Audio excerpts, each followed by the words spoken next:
Мы сегодня, когда у нас появится такой шанс, мы обязаны будем, просто обязаны, чтобы спастись самим, спасти наши народы, объединиться и все вместе заявить о своей независимости, о том, что мы выходим из состава России раз и навсегда. Никаких соглашений, никаких новых обновленных федераций, никаких конфедераций нам не нужно. Нам нужна независимость, потому что после каждого распада, после каждой вот этой глубокой встряски этой страны, этого государства,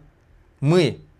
получив какое-то определенное образование, территориальное образование, после падения Российской империи мы получили республики, после падения СССР мы получили республики с суверенитетом так называемым, но с каждым разом мы все время оказывались в наиболее худшем положении.